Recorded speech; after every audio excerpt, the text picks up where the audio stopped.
আসসালামু আলাইকুম ওয়া রাহমাতুল্লাহ।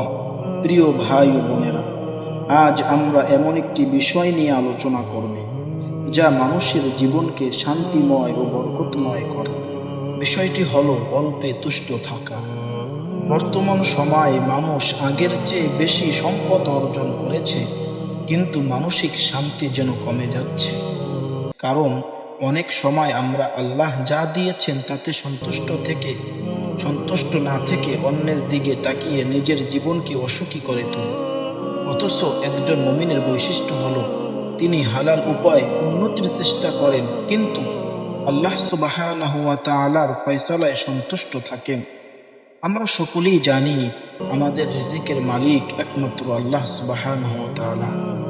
তিনি ইরশাদ করেছেন, আর পৃথিবীতে বিচরণকারী এমন কোনো জীব নেই যার রিজিকের দায়িত্ব আল্লাহর উপর নেই, আর তিনি জানেন তাদের স্থায়ী ও অস্থায়ী বসবাসের স্থান। সবকিছুই একটি স্পষ্ট কিতাবে অর্থাৎ লাওহে মাহফুজে লিপিবদ্ধ আছে। যখন আমরা বিশ্বাস করি যে রিজিকের মালিক আল্লাহ, তখন মানুষের কাছে হাত পাতার বা অন্যের সম্পদ দেখে হিংসা করার প্রয়োজন থাকে না।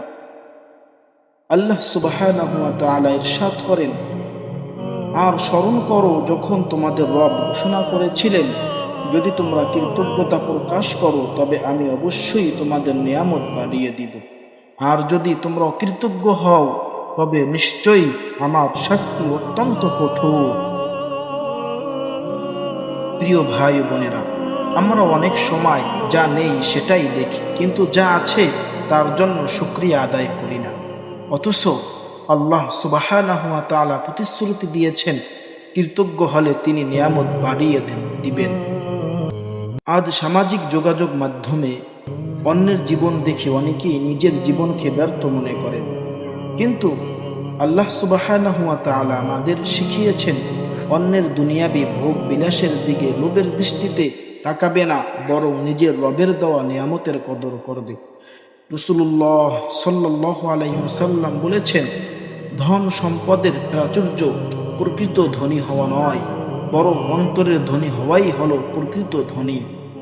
তিনি আরো বলেছেন, আল্লাহ তোমার জন্য যা বণ্টন করেছেন তাতেই সন্তুষ্ট থাকো, তাহলে তুমি মানুষের মধ্যে সর্বাধিক ধনী হতে পারবে।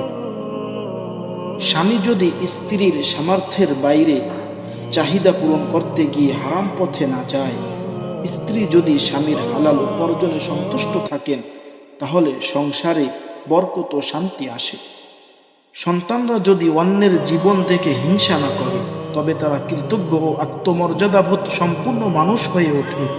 সবাই হালাল উপায় উন্নতির চেষ্টা করবে, কিন্তু হারাম বা অন্যায় পথে নয়। প্রিয় ভাই ও বোনেরা, অল্পে তুষ্টে থাকা মানে অলস হয়ে বসে থাকা নয়।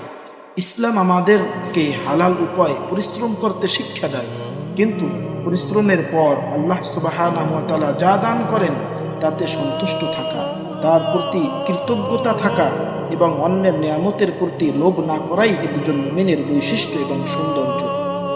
আল্লাহ সুবহানাহু ওয়া তাআলা আমাদের সবাইকে অল্পে তুষ্টে থাকার গুণে গুণান্বিত করুন এবং হালাল রিজিকে সন্তুষ্ট থাকার তৌফিক দান করুন। আমিন।